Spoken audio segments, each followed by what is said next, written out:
Let's get real. Uncomfortably real. Picture this for your whole life. An invisible script has been running your show, and you didn't even know it. This isn't some mystical hex. It's not a supernatural force. It's far more intimate. It's something you hold inside, that shares your breath, that wears your face as a disguise. It's your shadow self. The part that no one applauds, yet it's pulling all the levers. That hidden force behind every self-sabotaging urge, lurking in every choice that wrecks things just as they were about to succeed.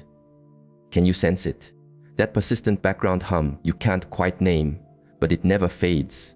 Have you ever, in a moment of total quiet, heard a voice in your mind that isn't quite you, yet uses your exact tone? The one that whispers, "You're going to fail." That nobody genuinely wants you around, that you are a heavy weight, that you're either not enough or way too much. And do you see the catch? That voice isn't trying to harm you, it's trying to protect you. But its methods are born from a deep wound. And you've started to believe that wound is who you are. You've adapted to living on the verge of an emotional cliff, blind to the reasons, to repeating cycles that pull you under, to destroying the very things you cherish, to silencing what aches, to projecting an "I'm fine," while a part of you is screaming for you to just stop. Have you ever questioned what you do when no one is watching? Why you get lost in dark thought spirals you'd never say out loud?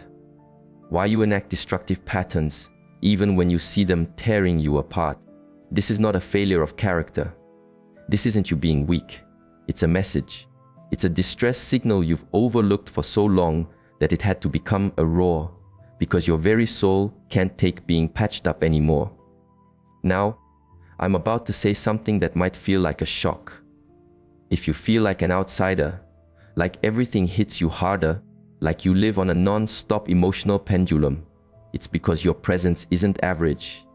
It is uniquely potent, intensely powerful, and that poses a challenge. Not for you, but for other people. Because individuals like you are never invisible. They sense your energy before you even speak. Your sheer existence can make them feel uneasy. It triggers them.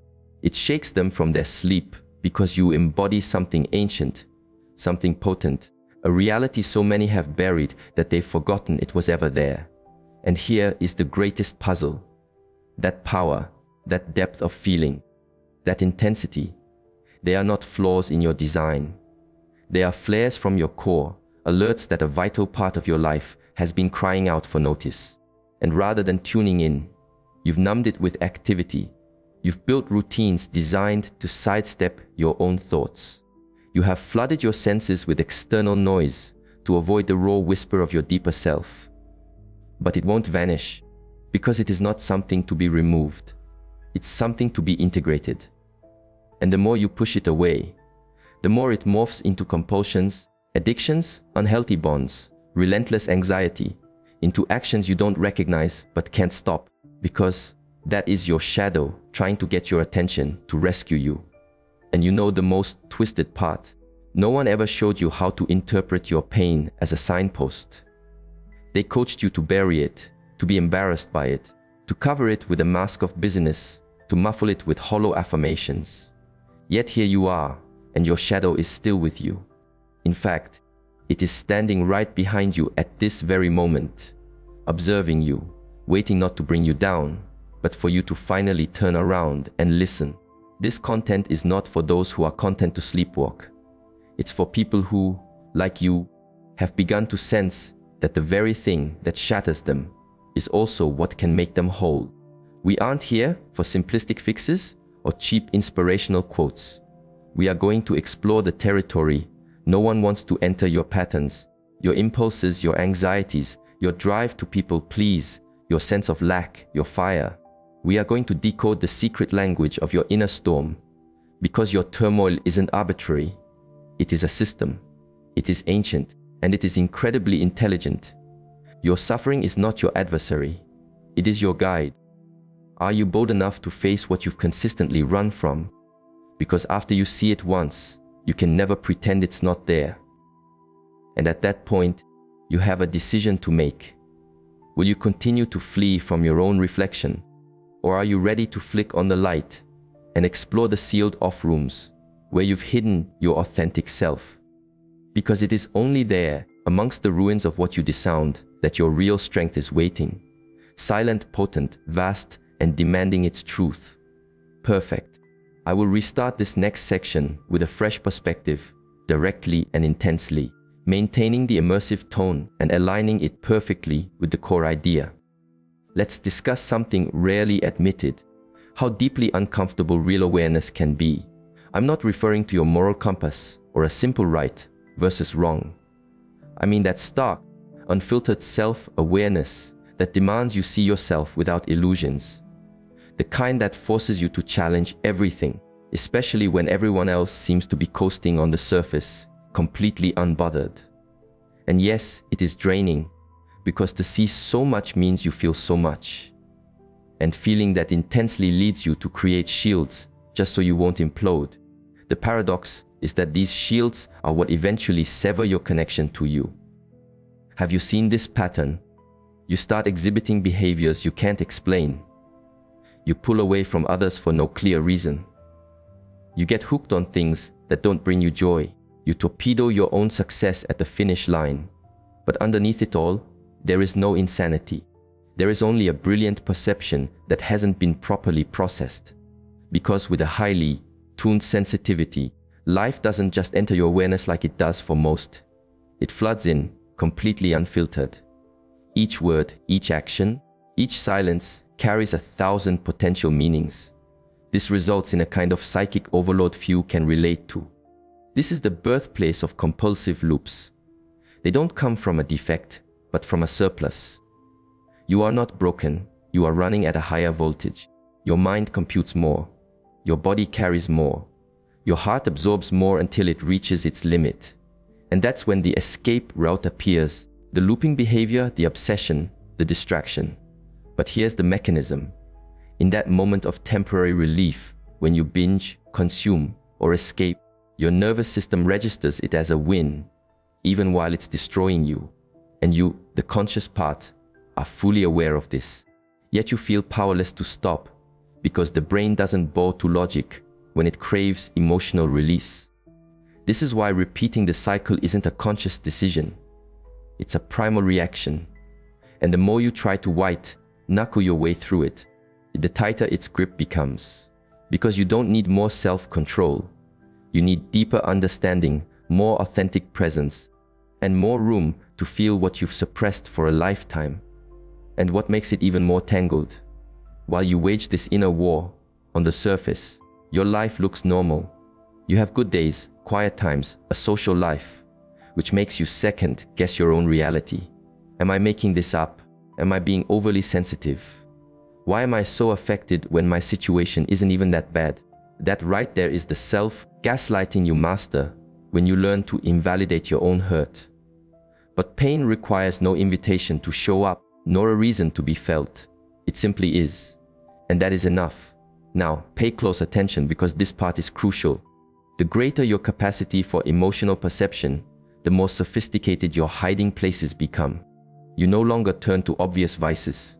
Sometimes, the escape is simply perpetual business, taking on everyone else's problems, analyzing everything to death, or saying, I dealt with that already, when in truth, you just buried it under intellectual concepts. Your methods of escape are more refined now, but they are equally destructive. And here we arrive at the most challenging concept. Your shadow self is not just composed of the things you dislike. It's also built from everything you won't allow yourself to need, the desires you condemn, the anger you mask with passivity, the deep-seated need to be noticed, cared for, and accepted that you learn to bury to appear strong. The more you starve these parts of yourself, the more ferocious your subconscious drive to satisfy them becomes. It isn't a lack of discipline, it's a lack of permission. The permission to feel without a filter, to be angry without feeling guilty, to break down without needing to justify it, to say, I need this, without any shame, because the majority of your patterns don't stem from a simple craving for pleasure. They stem from an emotional famine, from needs that have gone unanswered, from wounds that are still raw under years of superficial healing. Want to know what makes breaking the pattern so difficult? Because that pain, while it wrecks you, is also a place you know. It's dependable. You can almost control it. Whereas true peace, genuine connection, and inner quiet feel foreign to you, uncomfortable, even questionable. This is why you sabotage things when they start to go right. Not due to a lack of intelligence or a feeling that you don't deserve it, but because your entire emotional apparatus, trained over years, has learned that anything good is a potential threat. Because it leaves you exposed. It requires you to be vulnerable. Because you have no idea how to function in stillness. And this hits the absolute center of it all. Your internal system does not prioritize happiness. It prioritizes survival. And if your sense of safety was forged in the middle of chaos, then chaos is what you will unconsciously return to, time and time again. This explains why letting go is so hard. It's why you are drawn back into relationships with people who hurt you. It's why you stay attached to habits you despise. Because your body confuses what is familiar with what is safe, regardless of the pain. So, this isn't about more willpower. It is about a complete emotional recalibration. And that kind of change doesn't happen by force. It happens when you finally agree to look honestly at all the things you've been avoiding. When you begin to carve out inner spaces where you can feel without judgment. When you give up trying to be something and instead ask, what part of me is crying out to be seen? What feeling am I trying to suppress? What impulse am I judging so harshly that I'm actually making it stronger? Your sensitivity, your intensity, your ability to experience the world with such depth are not bugs in your programming. They are the direct results of a system that had to learn how to exist in an environment that wasn't safe. And now, that same powerful system is asking for something new. Not just to survive anymore, but to heal, to integrate, to come home to yourself. Without the masks, the filters, or the excuses, with all the messiness, the fury, the softness, and the chaos it involves. Because at the end of the day, the only truly rebellious act is to dare to be who you are, without anesthetic. And that is the most difficult journey. But it is also the only one that can set you free. And just as you begin to realize that the point isn't to silence your impulses, but to understand them, another layer of truth appears, and it will shake your foundations. You are not just battling your own feelings. You are also carrying emotions that do not belong to you, invisible hand, meet downs, burdens that did not begin with you, but that can end with you if you choose to face them. Because yes, as harsh as this may sound, a large portion of the emotions that swamp you did not originate in your life story. They started with your parents, their parents, your ancestors. And the toughest part is that all of it is archived not in your conscious thoughts, but in your physical body. That anxiety that shows up out of nowhere, that profound melancholy you can't trace back to anything, that guilty feeling you get for putting yourself first. Often, they are not your own.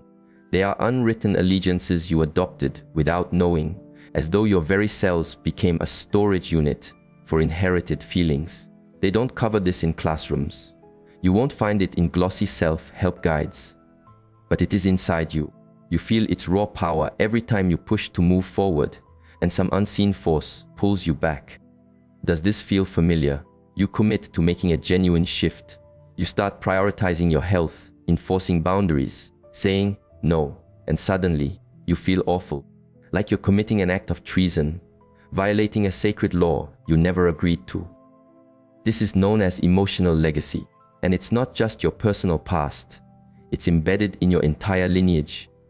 How your family adapted to survive, how your heroes suppressed, quieted themselves, and pushed through. You absorb that whole way of navigating the world. So now, when you dare to act differently, your inner system registers it as a major threat. And this is the point where so many turn back, because they mistake that pain for a sign of failure, when it's actually the feeling of becoming free. Transformation doesn't initially feel like liberation. It feels like betrayal, because you are shattering the unseen agreements that maintained a dysfunctional but stable equilibrium. That is why it hurts to move forward, not because you are off track, but because you are the first in your family line to break the pattern. And this comes at a cost. You will experience loneliness. You will feel misunderstood. You may even feel like you are losing your mind. But this isn't madness. It is a breakthrough. It's evolution. It's a deep emotional purge.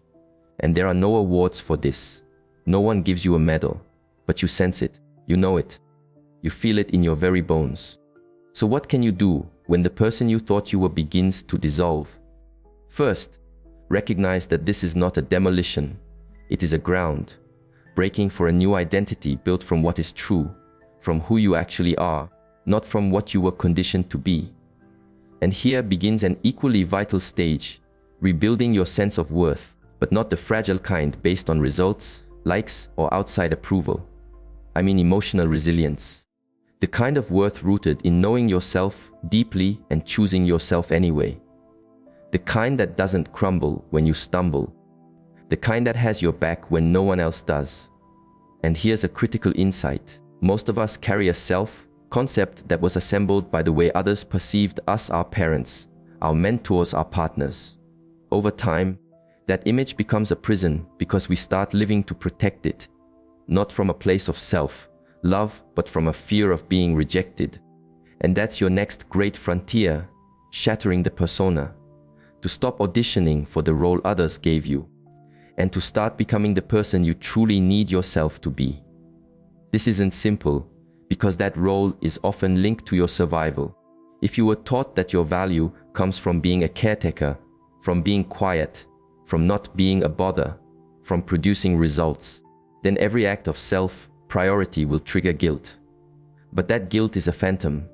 You do not owe your existence to anyone.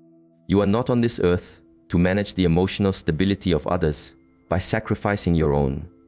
And if your presence, your vibe, your sheer intensity unsettles some people, then let them be unsettled. You did not come here to make everyone comfortable. You came here to awaken, to alchemize, to break generational patterns. Now, listen closely, as this speaks directly to your nervous system. You no longer need to live in a state of high alert. You do not have to predict every outcome to shield yourself from pain. The original threat is gone, but your body hasn't gotten the memo yet. That is why it still reacts. It's the reason for the chronic tightness in your muscles. It's why you can't get restful sleep. It's why you either eat from anxiety or lose your appetite completely, because your physical self learned that to be relaxed is to be defenseless. And herein lies the true work, retraining your entire system to grasp that it doesn't need to be in combat mode anymore. This is not accomplished just by meditating or reciting mantras. It's done through repeated actions of self-compassion, through firm boundaries, through moments of stillness where you can tell your body, we are safe now. I don't have to perform. I don't have to justify my existence. I don't need to rescue anybody. And yes, initially, you will feel a wash of guilt, an emptiness, maybe even a strange sadness. But this isn't a sign that you are on the wrong path. It is the feeling of purification. You are shedding skins you've worn since you were a child. You are setting down burdens that were never yours to carry. And when you begin to operate from that space, everything shifts. Your compulsions quiet down. Your addictive behaviors dissolve, not because you conquered them, but because their function has become obsolete, because you are no longer trying to escape. You are present in your own life. You are tuned into yourself. You are making choices from a place of connection, not a place of lack. And that is the secret no one shares. When you truly learn to sit with yourself, many of your internal wars simply cease. Your intensity doesn't disappear, but it transmutes. It becomes creative energy, a clear sense of direction, a radical honesty. It stops being a weapon turned inward. It becomes your guiding light. And that's when you stop warring with yourself. You stop viewing your sensitivity as a flaw, and you begin to recognize it for what it always was: a gateway, a guide, a more profound way of experiencing life and helping to shape it. And that shaping begins inside you, right here, right now. in the place where you can't pretend anymore, where your soul is starved for truth, where your body is crying for rest, where your life story is finally ready to be authored by you from a place of awareness, not from your wound. So don't hide it. Don't dismiss it. Don't numb it. See it. Hear it, hold it. Because in the very part of you that you've been taught to fear lies everything required for your own liberation. And you are so ready for this, even if you can't see it yet. Now that we have journeyed this far, before moving on, I have something for you. Our new book, The Awakening Formula, is finally out. Do you sense something within you that is ready to emerge, but you feel lost about how to begin? Then I want to invite you to reshape your mind, and in doing so, reshape your entire life. See for yourself who you are capable of becoming. Your journey starts now. The link to purchase the ebook is in the top pinned comment on this video. Get your copy today at an incredible price. With that, let's dive back into the video. And it's at this point that things get truly fascinating. Because just as you start to believe you've grasped what is going on, just when you feel you're beginning to untangle the emotional knots inside, something even more profound emerges. Something most people will never unearth. Buried beneath all your struggle, beneath your impulses, your emptiness, your anxiety, and your need for approval is an incredible power waiting to be claimed. A power that bears no resemblance to the version of self-esteem or empowerment they've been selling you. It is not a flawless public image. It is not a perfect, optimized you. It's something far more raw, more authentic. Your ability to emotionally anchor yourself without relying on anyone's approval, without needing to feel good 24/7, without pressuring yourself to be a better version of you each and every day. And when you find that, when you begin to operate from that core, the illusion shatters. Life no longer feels like a performance to gain approval. Your connections transform. The way you work transforms. The very way you breathe transforms. You find you don't have to try so hard. You are no longer scrambling to fit in. You begin to create a life where you are allowed to just be. And in this modern world, that alone is a revolutionary act. But there is a final illusion, the most subtle one of all. It's believing that now that you have the knowledge, you will never stumble again. Believing that this awareness is an armor, that you'll never again question yourself, derail your progress, or run from your feelings. Let me be clear, you are still going to fall. Because this process doesn't lead to perfection. It leads to honesty. You will see old patterns reappear. You will feel anxiety spike again. You will have moments where nothing makes sense. And that is perfectly okay. Because now you don't abandon yourself. Now you see yourself with clarity. You hold space for yourself, and you choose yourself over and over. That is the fundamental difference between a life lived on autopilot and one lived from your truth.